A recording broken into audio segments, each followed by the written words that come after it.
had my head so full of dreams that I was actually unable to be present. But the next battle I faced was self-worth. Like, am I good enough for this to happen to me? Things like this don't happen to people like me, were thoughts that we're having. The real dream is often never talked about. Very often when I speak to people, especially when we're first working together, like right at the start, or if they're not yet a paid client, and I ask them what their goals are, and nearly always what's given to me is something that's very safe and very realistic and very small. And I often wonder where their big dreams are.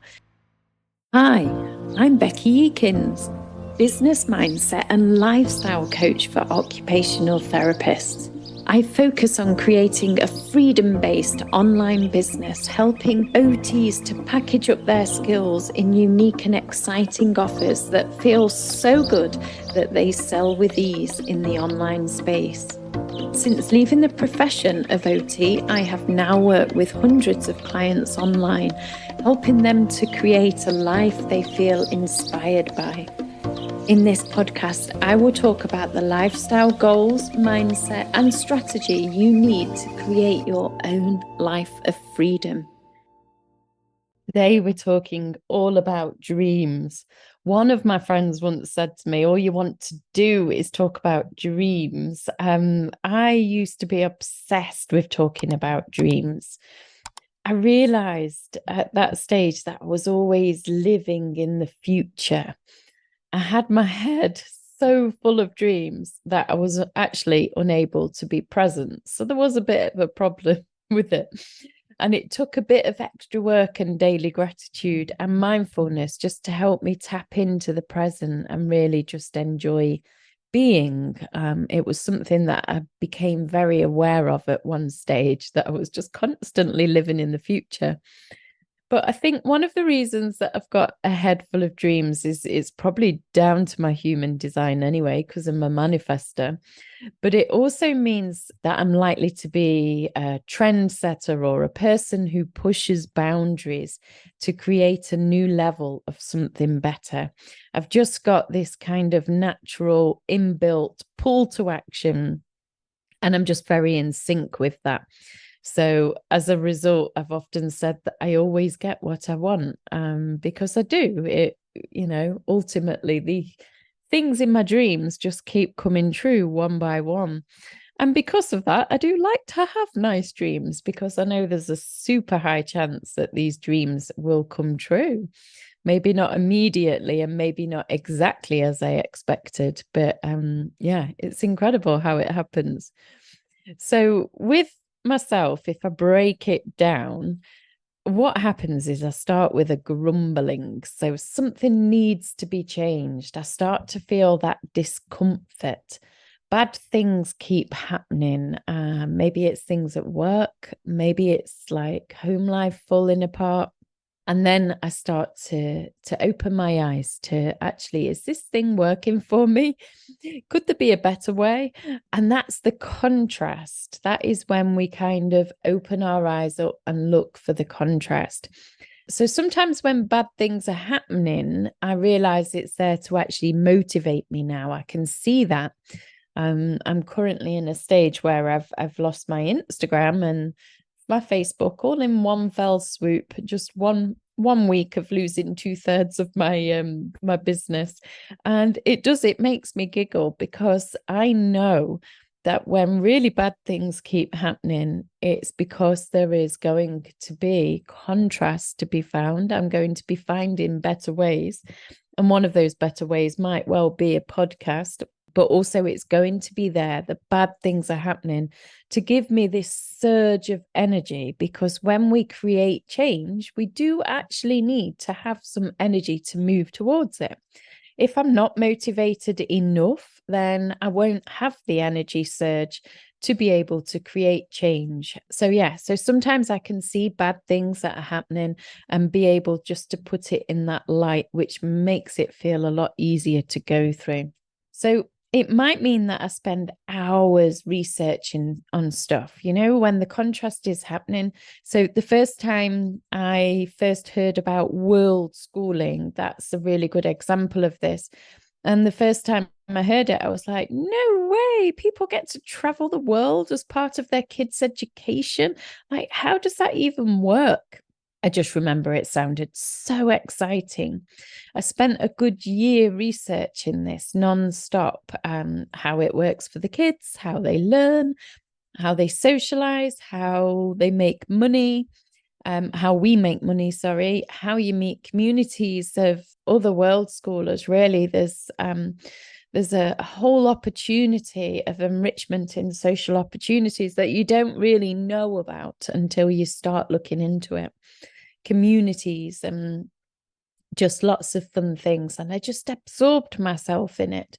You could say it was a hyperfixation, or I like to say it was an obsession. But anyway, it kept me busy for a very long time.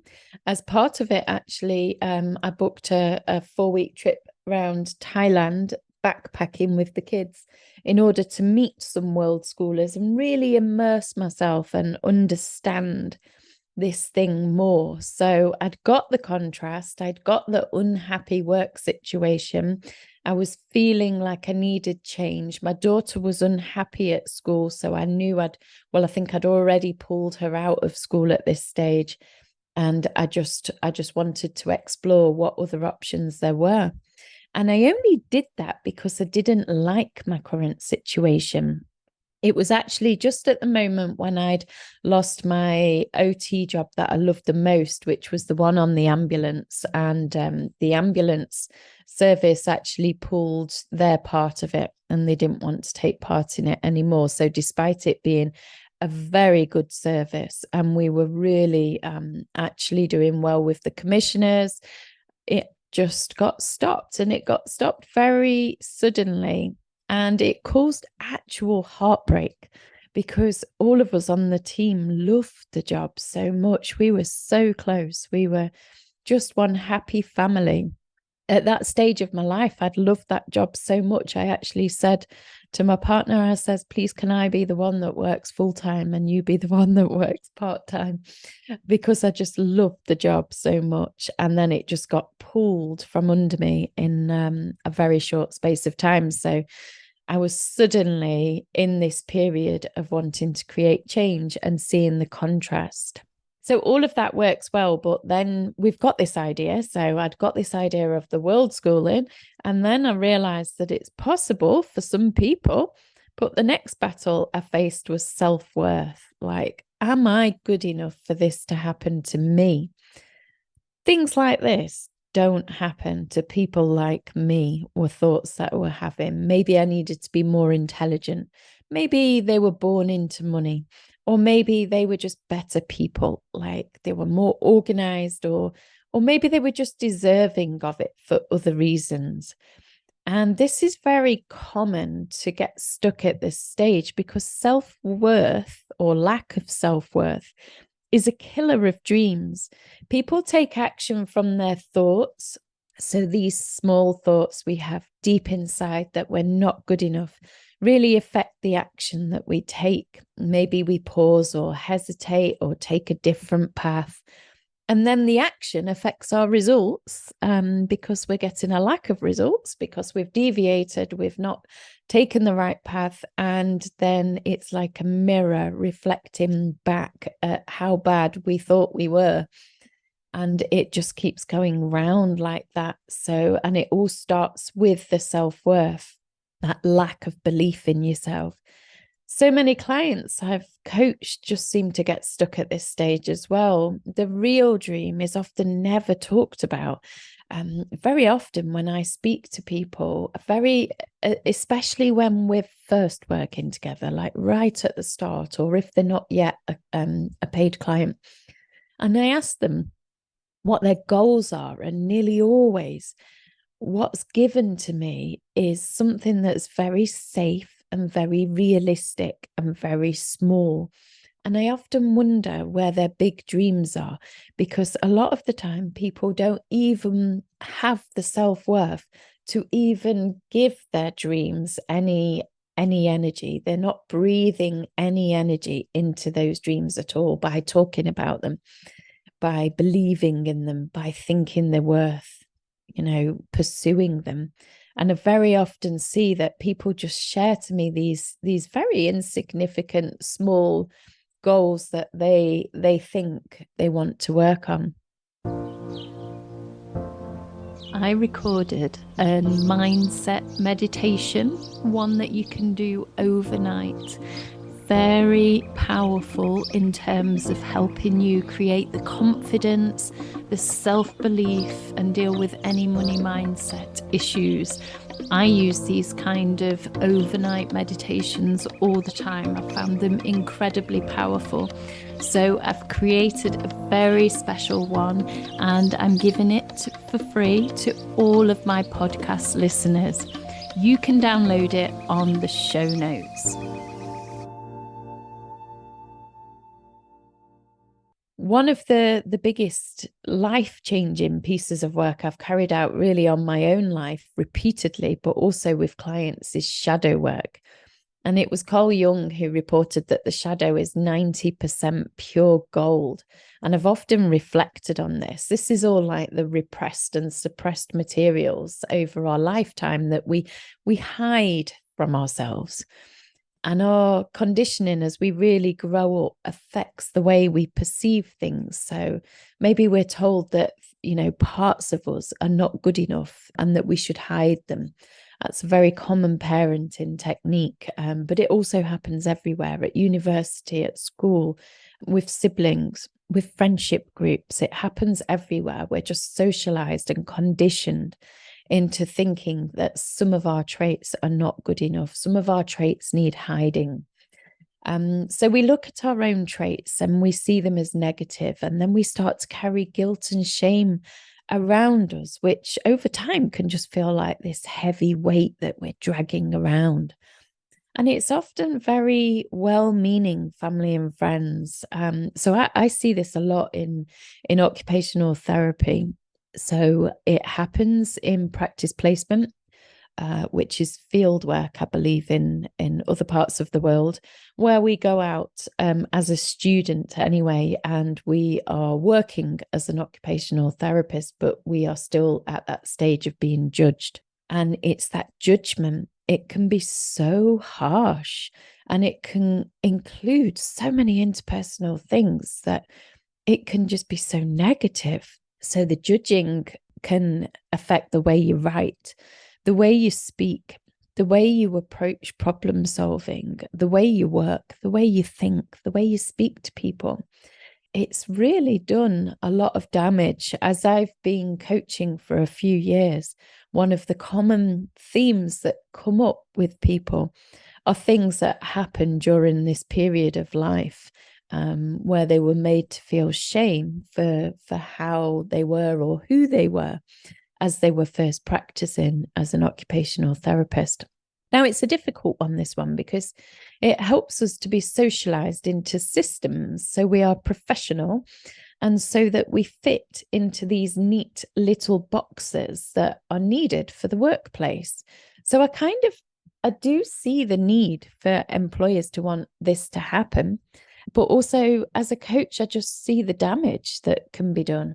And if you think that shadows are 90% pure gold, imagine that a lot of these things that we've been socialized out of doing or saying are actually some of our best bits.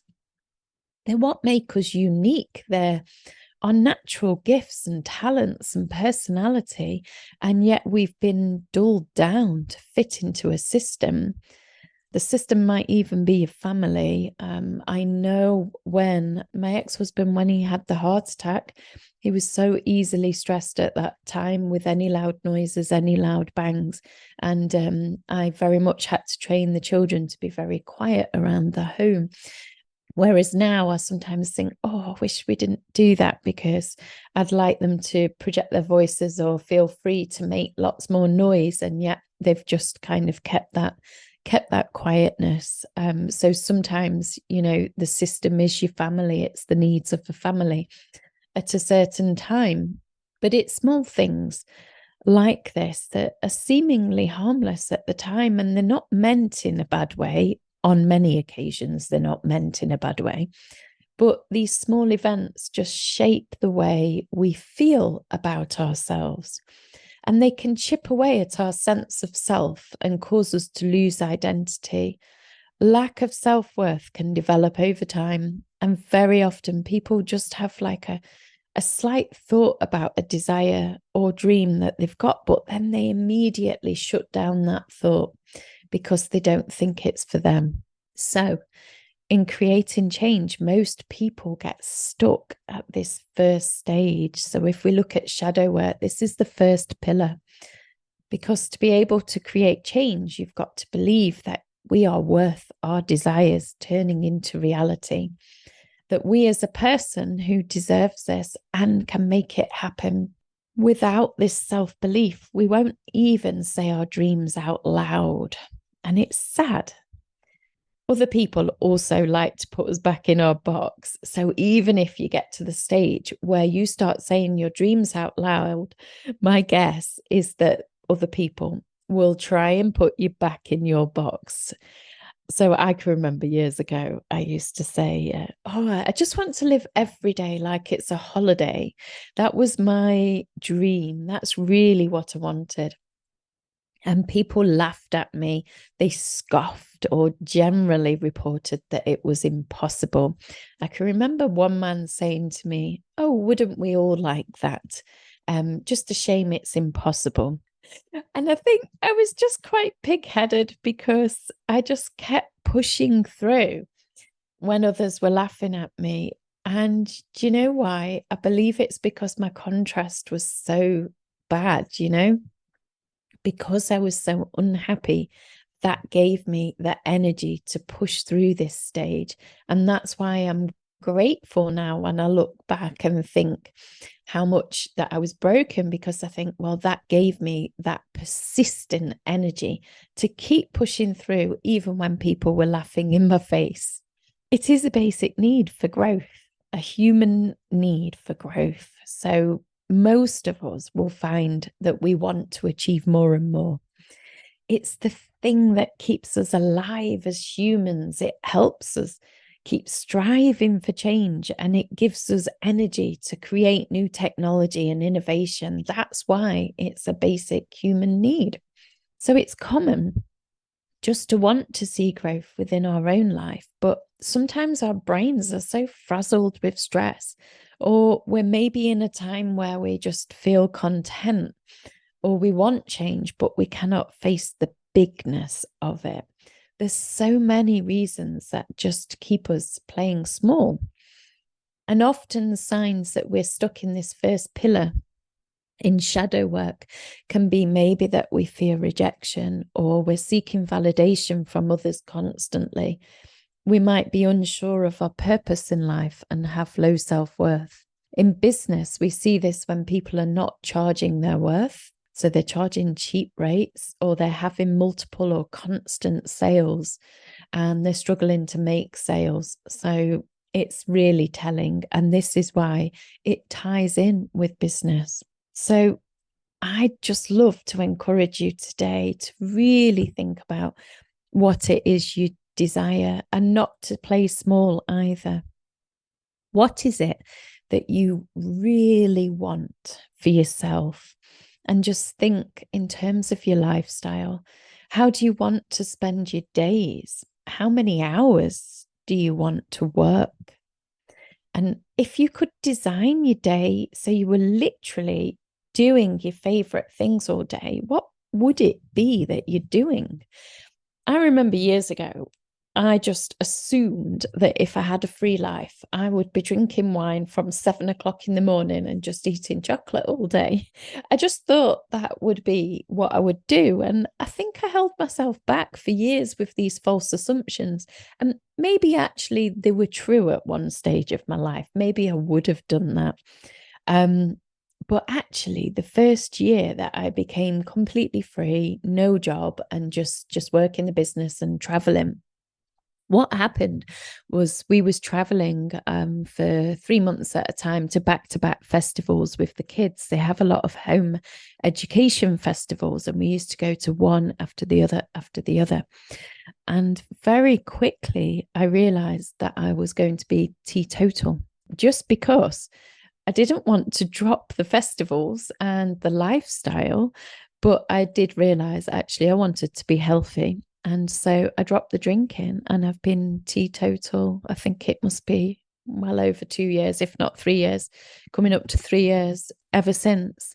So it's funny how what I thought might happen didn't actually happen, because I couldn't sustain it. And I think in reality, our urges for treating ourselves to naughty treats, they're actually higher when we're living a stressful life. We don't really deep down want to eat chocolate all day and lie on the couch. We're actually more likely to have this deep down urge to be the best version of ourselves and enjoy more time out in nature and carrying out hobbies that we love. So I'll leave you with the question, and I'd love to hear back from you.